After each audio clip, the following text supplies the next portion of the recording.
Okay, everybody, we're finally ready to start. I'm Jennifer. I work for Shuswap Food Action, and today we're being joined by Warren Bell, and he is the host of Food Conversations, and Julia Beatty, who is the chair of the Shuswap Climate Action Society. So let's give it up for these guys.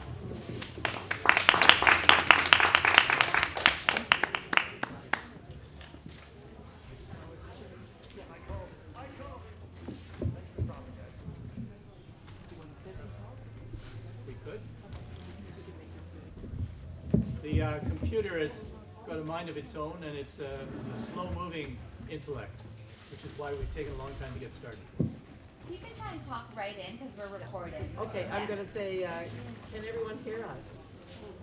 Great. Even a little bit more in would be great. Okay. Better? Okay. Okay, well, good afternoon, and thank you for coming out. I'd like to acknowledge that we are on the unceded traditional territory of the Shuswap Nation. So I was invited to come and talk today, and do you want to advance? Sure. Perfect, thank you. So we're going to talk today about the intersection between climate change and food, and food and climate change, because it is a complex interaction.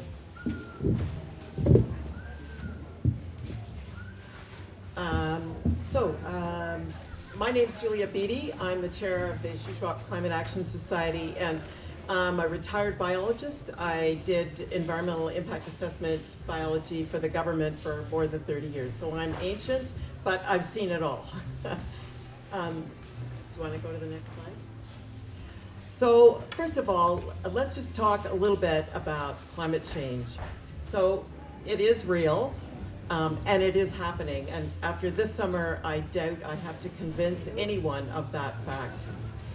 But just here's a few just fast facts on climate change. And this is from NASA. So global temperatures are rising, and this is primarily an effect of human activity, mostly burning fossil fuels. The average temperature has risen 1.2 degrees centigrade already. The 1.5 degrees centigrade mark is the number that the IPCC, the Intergovernmental Panel on Climate Change, has said is something we don't want to exceed, but we're getting very close to that. And in fact, this summer, we had global record temperatures, average temperatures in June, July, and August. And they were all in around the 1.5 degree centigrade mark. So we are kind of getting close to that tipping point, I think. And often researchers will say we might have already exceeded it. Another sort of feature, if you like, of climate change is the oceans are warming and rapidly. And I'm sure you've heard that some of the ocean temperatures around Florida and in the Mexican area, Gulf, are like, you might as well sit in a hot tub. They're about similar temperatures. And the ocean stores about 90% of energy that we are collecting on the planet. So that's another scary indication that we're reaching some tipping point. Ice sheets are shrinking, and we're losing our glaciers. And in some areas, that's really critical because that's the source of water for many, many communities downstream. Snow cover is decreasing, and this is another one that has sort of a double-edged impact. As we lose snow, we lose the reflective ability of heat to reflect back, and the earth absorbs more energy as snow covers decline. Sea level is rising. Now, this is something that's going to affect millions and millions of people who live in coastal areas. Arctic Sea is declining. Now, this one has been happening slowly, but it's more rapid over recent decades. And the one thing that we hear about all the time is extreme events, and they're increasing in both frequency and intensity. And so these are some of the real impacts that we can see everywhere around the planet. And it is pretty obvious to everyone that this is yet another indication that things are changing. And yes, so as I said, this year was record wildfires in Canada, and actually even around the world, not just in BC. I think that the projections of the greenhouse gas emissions from these wildfires is going to be pretty extraordinary. So, do you want to go on to the next one? So we're going to talk about the intersection of food, agriculture, and climate change. And agriculture is one of the larger sources of greenhouse gases. And as you can see on the graphic on the left, you may not see that very well, but what it says is that the supply chain does actually account for a fair bit of those greenhouse gas emissions, but livestock and land use for livestock ends up being a very large chunk of that greenhouse gas emission. So next slide. I'm just going to add in, this is a little mea culpa. We all have lessons to learn, and the healthcare sector, which I'm a part of, I'm a family physician here in Salmon Arm, is producing greenhouse gases in the same quantity as the agriculture sector. So we're not innocent. And a lot of people don't realize that when you rush off to the emergency room, there's a lot of very energy intensive activities and materials that are used to take care of you there. Guilty. Guilty. Guilty. Okay. So, next slide.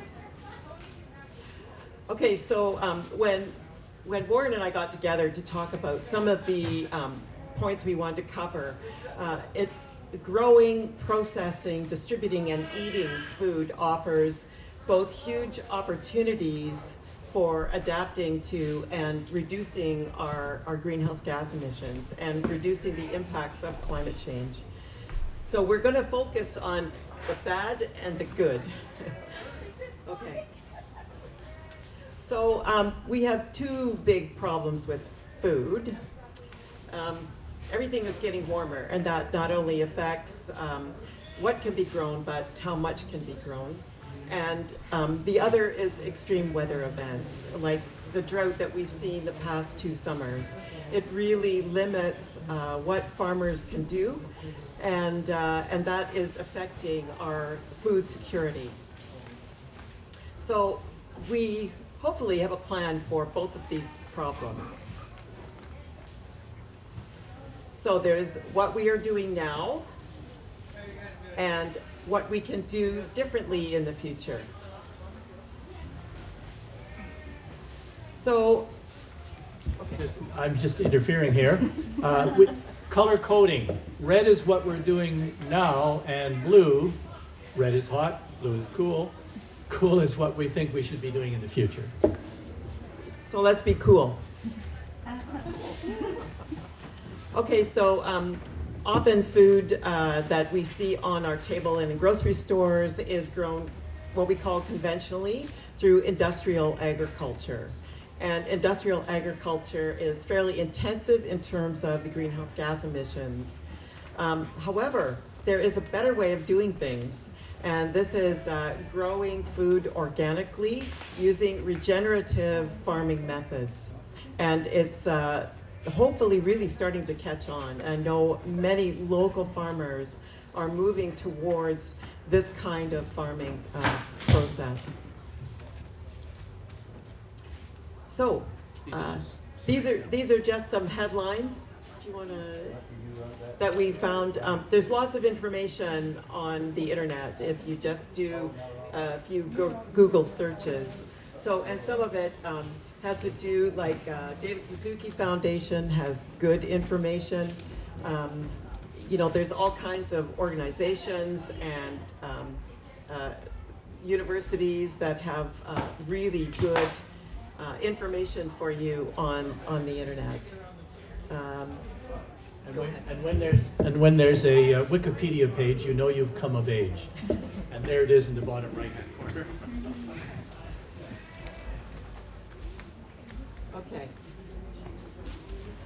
Okay, one of the things that we have been doing is, as you probably know, and I actually heard some of Brad DeMille's talk this morning. It was really excellent.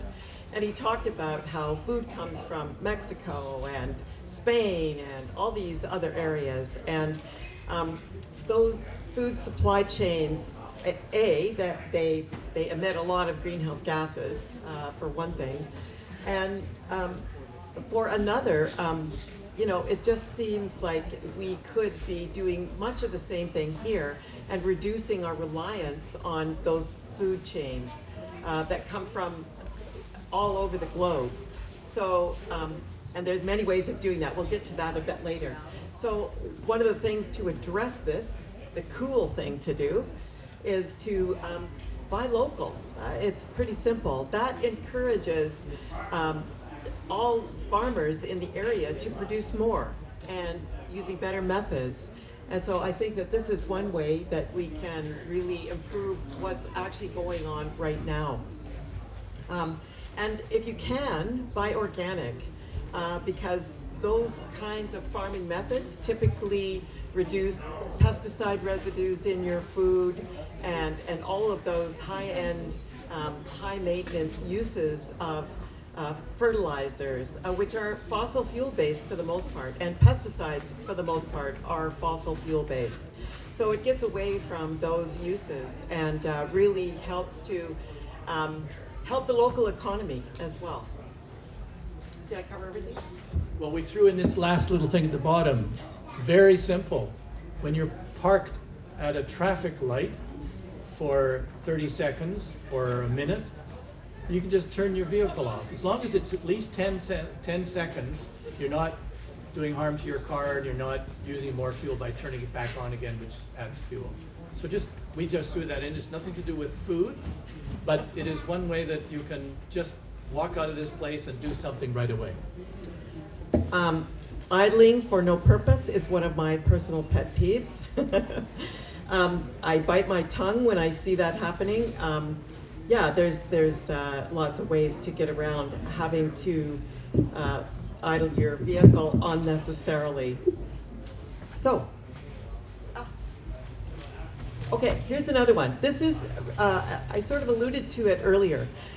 This is another one that's really, really good, is eating high on the food chain. And that means that we eat meat. And all of the researchers say we've got to eat less meat. You don't have to give up, all of the stuff you love, but we have to eat a lot less meat and dairy and eat more plant-based foods. And I'll let you talk to this issue, the health implications. Well, this is just a table showing you that how the food you eat has a very different impact on the climate. Most animal-based food, and this is not saying you shouldn't grow animal-based food, it's just saying that the energy that is required and the greenhouse gases that are produced when you grow animals is dramatically higher than when you grow plant food. If you look at the very top, you probably you can't see it, and I can hardly see it here, so we aren't going to be excited if you can't see it. The very top is 39.2 tons of CO2 per unit of food. You can't even read it on this little screen here. If you ate lentils, which supply a lot of good quality protein, it's something like 0.9 CO2 equivalent tons. Anyway, units, it's dramatically lower. And this whole scale, which is impossible to read and even impossible to read here, but it's a very good table, shows clearly that the lower on the food chain you eat, in other words, you eat food that other living creatures consume, that's low in the food chain. You improve things quite dramatically.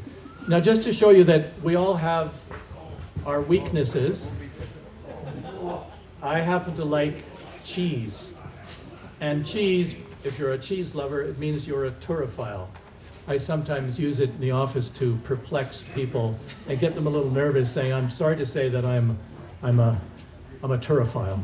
And of course they immediately collapse on the floor and think, oh my God, some weird affliction. They say, it means I like cheese, and then they laugh uproariously and don't run out of the office screaming. So it's got its place. Anyway, there we are, back to next round. I got to admit, I like cheese too, but I have moved to a soy-based cheese, and it's good. She's a better person than I am. Marginally. We're all to blame, I guess. Okay, lawns.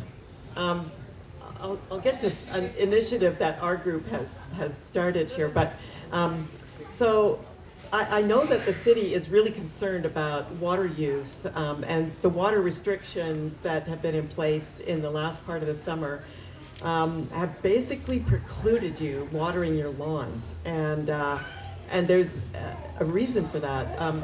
The water uses in the summer months usually goes up by more than half in most communities. So that means through the winter months, when we're not watering lawns and plants and all the rest of it, we're using, a pretty baseline amount of water. But in the summertime, that more than doubles. And that's all from watering yards, lawns primarily. So, yeah, it's bad. I just had a quick look at the city's statistics, and it goes up fourfold in the middle of summer. I was astonished. I mean, doubling I've been heard about before, but fourfold increase, that's really pretty dramatic. So. No worries. The other thing that lawns actually sort of bring with it is use of fertilizers and pesticides. We have many, many neighbors, well-meaning, they want their yards to look very neat and tidy, and mowing actually with a combustion engine mower adds a lot of greenhouse gases. I was amazed at the numbers. It adds a lot, but the use of fertilizer and pesticides is not only a contribution to greenhouse gas emissions, but it's also unhealthy. Pesticides are well known to affect small children, pets, all of those who are more vulnerable to the exposure to pesticides, and not just water. So they're high maintenance, and I mean, just look around town right now. Our lawn is brown. It's completely brown, and there's, it doesn't look that great. So, and the other thing about pesticides is they're mostly fossil fuel based. Just about every pesticide is derived from fossil fuels. There's a word, this is your lesson in French today. The word for sleep, to sleep, is dormir, to sleep. And the adjective, the gerund from that, is dormant, or dormant. And when it's not raining and you're not watering your lawn and it goes brown, it's not because it's dead, it's because it's sleeping. And if you wait for the fall, when the rains start again, it'll go green again. Not because magic tricks happen, but because it was just sleeping, not dead. So not watering your lawn in the summer, if you have one, I mean, we're going to talk about ways to not have a lawn in a second, but you're not killing off all those little those innocent little grass blades. And I'll just add one more thing about the use of pesticides on lawns. It actually kills the biodiversity in your soils, and that's a really important aspect of trying to have a healthy and resilient yard. And so, yeah, I know that previous owners of our place used pesticides every year on the lawn, and the lawn looked okay until we stopped using pesticides. We don't use pesticides, and that was overrun by weeds, which is, at least they're green. I don't know. Okay, so lose the lawn. This is one of the things that we can do to make our yards more resilient. And our group has started an initiative. We've asked the City of Salmon Arm to fund education series, webinars, on how you go about that. How do you transform a lawn into, I mean, you might not want to get rid of all your lawn, but you might want to like start just moving towards something that looks more like a natural landscape. Something that uses drought-resistant native plants. Something that provides shade, so add trees, add shrubs, and that will enhance birds and insects and pollinators. And also, there's using natural pest control. And always, and it works. And always, if you can, try and grow some of your own food. I mean, if you haven't tried that, it's not that hard. I don't have a green thumb, but we have a pretty nice looking little garden out the back. Anything else? No, I think it's a real trend that actually has caught some municipalities unawares. They didn't realize that they had bylaws. There was one in California, I think it's someplace like Santa Barbara, and they had a bylaw that said you had to have a certain amount of lawn around your house. And on As It Happens on CBC Radio, they interviewed the homeowner who'd been approached by the city bylaw officer saying, you got rid of that lawn and you planted other stuff. Well, he planted what this, on this slide under Lowe's Lawn says, a xeriscape. That's a landscape that can handle drought conditions. So he'd actually planted what he should be planting, but the city didn't really, the bylaw officer just saying, this is what the bylaw says, you got to have this amount of lawn. Well, because it was As It Happens, and a couple of million Canadians heard it, and a few thousand Americans, the next show, they interviewed, they didn't interview the guy, but they reported back that the city had suspended its bylaw and was going to revise it and put in a new one that said, yes, it's a smart idea to plant plants that can handle a drought. So that's how change happens sometimes. Here's some examples. Yeah, I don't know whether you can see these pictures, but a xeriscape doesn't necessarily have to look like a rock garden. A lot of people misconstrue a xeriscape with, you know, something that looks really barren and a bunch of rocks with a couple of plants here and there. No, that's not what we're advocating. We're advocating a rich variety of plants and trees and shrubs that are drought tolerant, and many of which are native. And native plants have evolved in this region, and so they're much better at extreme weathers and you know, that kind of thing. So that's what we're advocating here. And you can see that these kind of landscapes can have food, they raised beds, it can be a real mix and a real variety of things. And the more diverse your yard looks, the more nature is attracted to it. And always think about using plants that are pollinator friendly, especially if they're for native pollinators. I have a pollinator friend in the audience here. And trees too. There's a lot of native trees that provide shade. Shade will make your yard 10 degrees cooler than where there's no trees. And all you have to do is walk in the woods on a hot day, and you know that that is the case. So the more trees we can retain or replace, nurture along, the better. Yeah. When I drive home along Lakeshore Road, I think it's called now, you can feel the air getting cooler as you leave the downtown heat sink. A heat sink is a place where heat is absorbed and then radiated out, absorbed during the day and then radiated out at night. And it's about 5 degrees warmer in the city than it is out among the trees.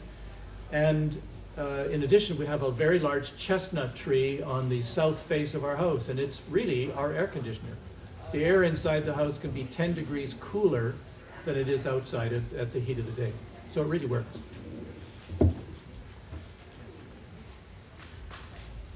Yes, so we just want to add that there's a lot of products available that are environment friendly, that you could use, that do the same thing that the traditional pesticides do. It may require a little bit more work to get rid of some of the weeds, But and there's also another website, if you, it's called Beyond Pesticides. So if you want to know more about the impact of pesticides on human and environmental health, that website, beyondpesticides.com, is a really good place to go. They've got a lot of information there.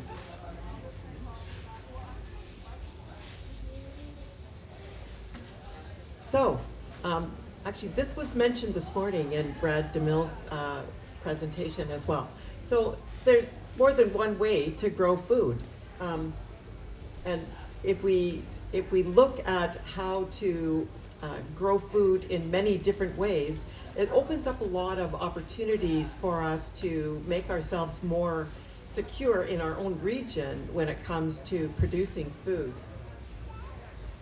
So you can grow food on your balcony, in your house, with a grow light, in a small greenhouse. Get things started early in the spring.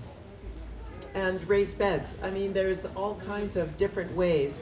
They're starting to build vertical gardens in old industrial buildings. Yes. And so there's all kinds of different things out there that are helping us grow more food locally. This is just a website. Oh, okay. Yeah. This is just a website with some information. BC Farms and Food has a sort of a handbook on growing food that's climate resilient. It doesn't get bothered by the extreme weather events as much as the stuff we traditionally grow.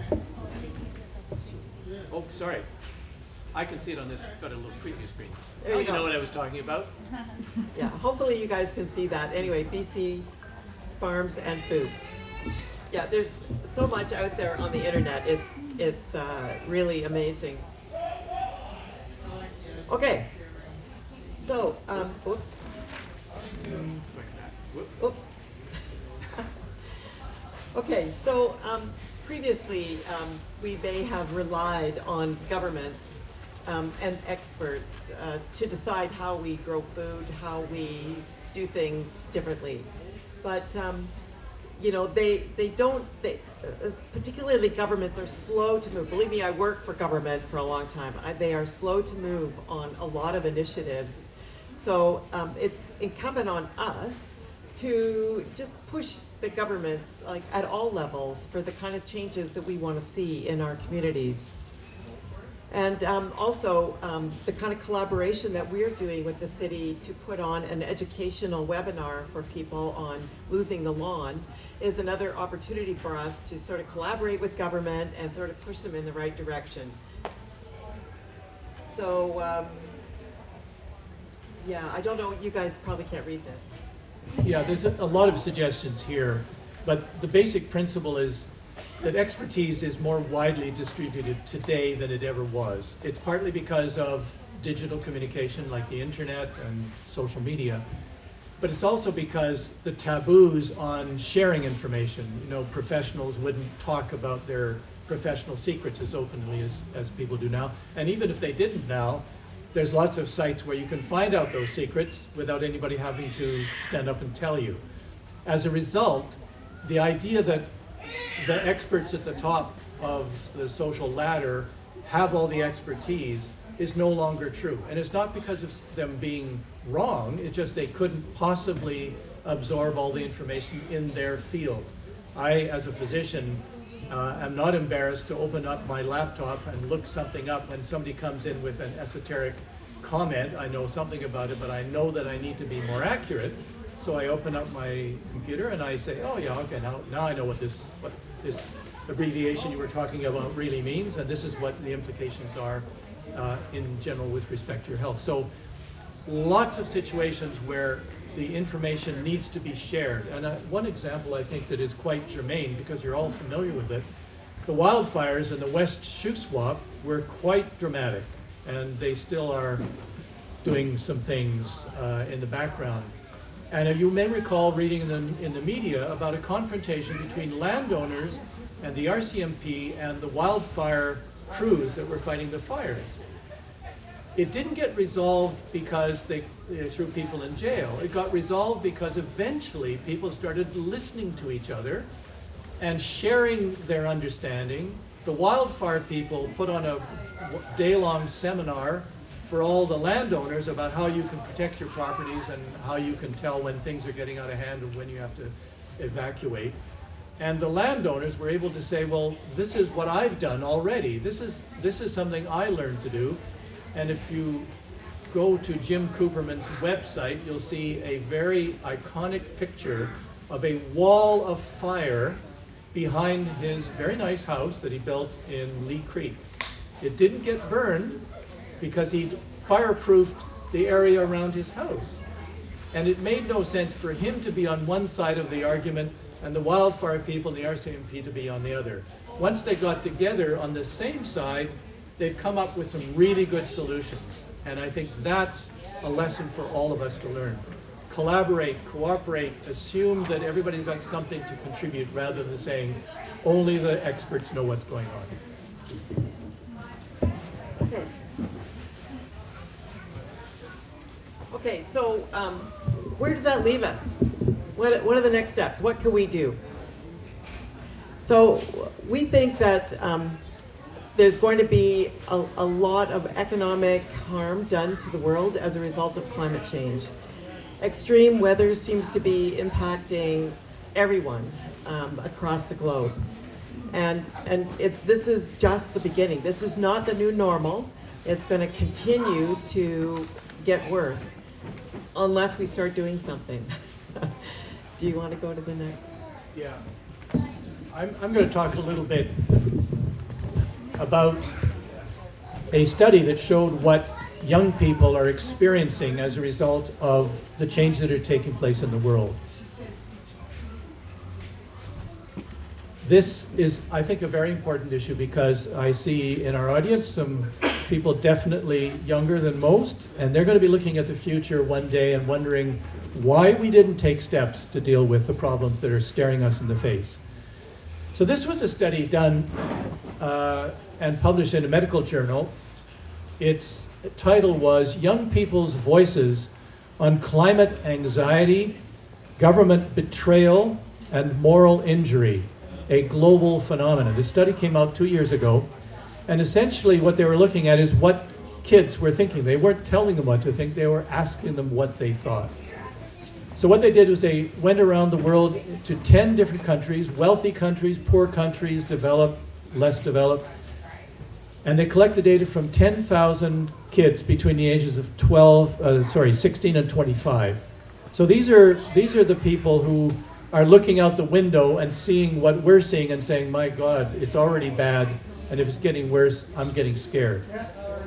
So here's what they said. Nearly 2/3 said they were really, really worried, and half of them felt, as you can see, anxious, angry, powerless, helpless, and guilty. They felt like, I'm not doing enough. But they were not in a position to do as much as their senior fellow citizens who were in charge of the means of production in society. And nearly half said that it was affecting them every day. It made it hard to go through the day. They also said that they felt, and this is, I think, the part that we should listen to, not to overwhelm ourselves with self-criticism, but to say, are we doing the right moral or ethical thing for our children? They rated that the response of government, and I would add business leaders to that mix as well, response to climate change negatively affected them, and they rated it negatively. And they also said they felt kind of betrayed. There's so many stories now, just to give you an example, the bank that is sponsoring the next Family Medicine Canadian National Medical Conference for family doctors is being sponsored by one of the major banks. I think it's the Bank of Nova Scotia, and it's something like the second largest funder of the fossil fuel industry. Now, I think the organizers of the conference were proud that they didn't have a lot of drug companies sponsoring the conference, which they've done in past years. They moved ahead from that. But they didn't realize that they were picking a sponsor that was also contributing to some of the health and distress issues in our culture right now. So this has led, as this studies showed to a lot of anxiety in the minds of young people. And climate anxiety has become a genuine issue. There's lots of papers and documents and research done about it. And the consensus that is emerging, and I think this is a very important takeaway, is that it's not a disease. It's not a psychological ailment. If you are being chased by a lion, you don't take a Valium and say, don't worry, lion schmine, I'm fine. You'll be dead. And the same with climate change. You don't say, yeah, I'll just take an antidepressant and maybe I won't feel so upset. No, you and your fellow citizens have to start doing something. In other words, climate anxiety is nothing more nor less than a call for action. It's a call for us all to look at our lives, at the lives of our community, at the lives of our region, at the lives of people in our country and the rules that we govern ourselves by, and say, how can we make it so that we don't head straight over this cliff that the climate crisis is offering to us? And I think you've done with us talking, but we would be delighted if you had some questions or comments to make. So.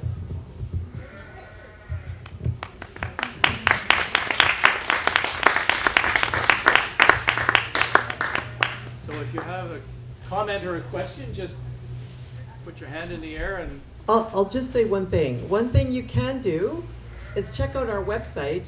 I'm going to put a plug in here for our society, Shuswap Climate Action Society, and our website is shuswapclimate.org. Check it out. We have a monthly newsletter, and we are having a couple of events this September. We're going to do a climate strike as part of a global climate strike, inspired by Greta Thunberg several years ago. That will be Friday, September 15th. We're all going to meet at the Ross Street Plaza at 1 o'clock and go from there. And on September 20th, Seth Klein, the author of A Good War, Mobilizing Canada for the Climate Emergency, is coming to Salmon Arm. This guy has been part of climate activism. He's a policy wonk. He's an author and a regular contributor to the National Observer. I've heard him speak before. He's really good, and he's got lots of interesting solutions to share with everybody. So hope to see you out at those two events. It'd be great. As long as we're doing plugs, I've been one of the co-founders of the Canadian Association of Physicians for the Environment, which was set up about 25 years ago, nearly 30 years ago now. And we've been working on all the issues we brought up today and many others related to environmental change and social change. So I can assure you, if you do take steps to address some of the issues we've talked about, you will not find yourselves alone. More than ever, you will find yourselves, you will have access to other groups and sectors in society that are working seriously on these issues. Anyway, now's your chance to tell us where we made a mistake, or... So, I have a question. Sure. So, with climate, we're shutting down our farmers, 50,000 in BC. So many, like the mills, everybody's going to shut down. Is that a right thing to do for people in climate crisis? Shutting down in particular, what were you... Shut the water off. Well, They've been demanded to shut the water off. so the question was, is it a problem if you shut down water across the board? And I would say absolutely, So because there are some government's things for asked which... it, though. Beg your The pardon? government's asked for that and demanded it for 50,000 farms in BC. That's right, and In the fact that, okay, we have low water reservoirs or that, but it's not true where water comes back. I mean, our lake isn't going dry. So, in kind of mankind stuff, how is that going to help us without food next year? Well, I think you just put in your last line, put your finger on the issue. And that is, do you stop food production by stopping water use? And I think if you do that, you're making a mistake, and I think that's come up in the public media. There's been an article where a couple of local farmers, one producing 160 acres of alfalfa, said, I'm being told to not water my alfalfa. What if the alfalfa dies, which is to be shipped to farms to feed cattle. Make it change, Well, no? I think this is the kind of issue that we all have to start thinking about. We have rules and structures in place that are designed for a world that no longer exists. And we have to change them and make them more sophisticated and more nuanced so that we, In what ways yes, are you in this, speaking of? beg pardon? In what ways are you speaking? What changes? That's my next half of my sentence. The way is to say, yes, we cut off water from non-essential uses. We learn better ways to use water. I mean, in Israel, the Negev desert is a desert. And they grow crops like we grow in Salmon Arm in the middle of the Negev desert. How do they do it? They have drip irrigation. Yeah. So you have a little drop of water going to the base of the plants that they're growing in the middle of the desert. And why is the desert green? Because it really works. But it also uses a fraction of the water that we use. When you see farms with one of these big circular irrigation systems, you see it from the satellites Most floating of these above the farms earth. put in high-tech irrigation that use 10% of their water quota. Absolutely, and this is what we need to start thinking of. When you go to Nevada and you see a whole bunch of green circles, they're watering all the time, and about 60 to 70% of the water that they spray goes up in evaporation. So that's a very wasteful. In fact, there's great concern being expressed in the United States about drawdown of underground aquifers. It's huge. Some have gone down by 70 feet underground, the amount of water in them. And it's because indiscriminate use of water has created problems.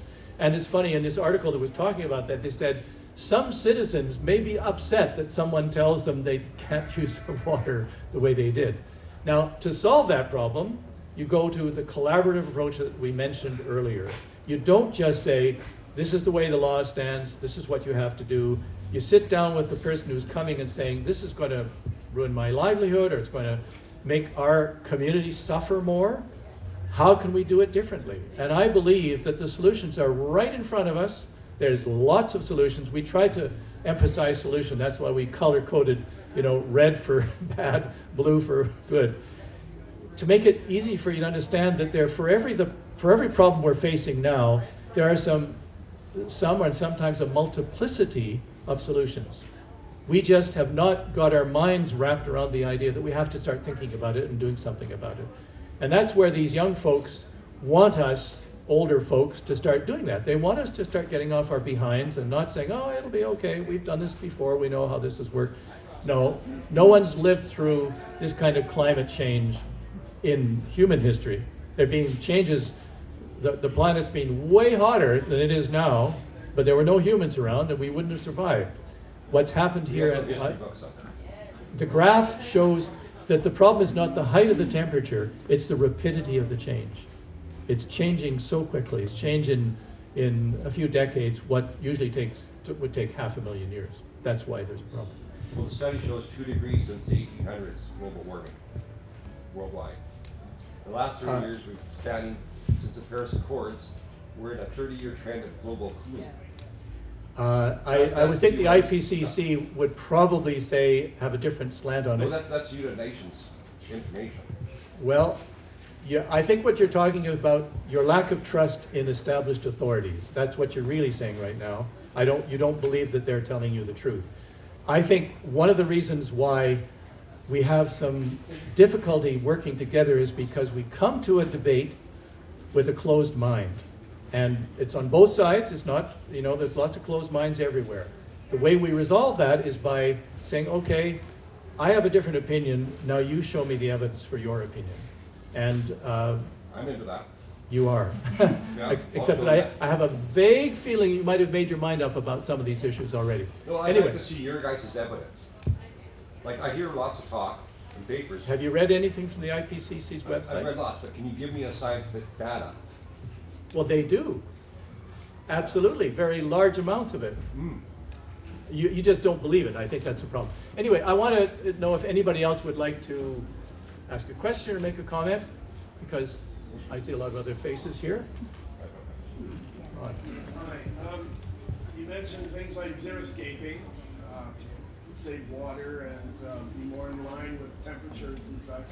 Do you know of any people in this part of the world, this part of the country, who actually know how to install and can advise on installing such types of landscapes?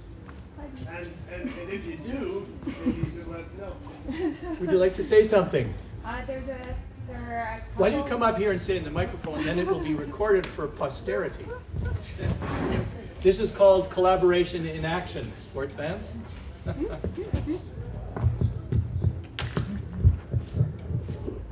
Hi, my name is Sarah, and my background is in ecology. There are several companies, one in particular in Kelowna. The business name starts with an X, but if you Google like native plant nursery Kelowna, they do xeriscaping installations and advice and all sorts of stuff like that. Yeah, and I'll just add to that we have got two specialists who are going to be, hopefully, if the city funds it, going to be putting on a series of webinars, 2 webinars, one this fall and one next spring. The one gal is Kelly Westgate. She's with Lecker Land Design. She's a specialist in permaculture. And another is Sigrid Kendricks, and she's with the Okanagan Xeriscape Association. Both of those gals have a huge amount of experience and expertise in helping us get to where we want to get to, as I say, lose the lawn, make a more diverse yard that's a lot more drought tolerant, nature friendly, attracts birds and pollinators, and so keep your eyes open for that. We'll be advertising it as soon as we hear from the city whether they're going to help fund it. So yeah, we're going to try and put a lot of resources out there as well for you guys. So check out our website. Now I'm noticing the time is nearly 3:30, and there's another presentation beginning at 3:30. So if any of you would like to carry on with conversations, feel free to do it. The next session is going to be a panel with 3 participants, and I'm going to be moderating it on farming successes and challenges, starting up a farm. So thank you very much for your attention. Thank you.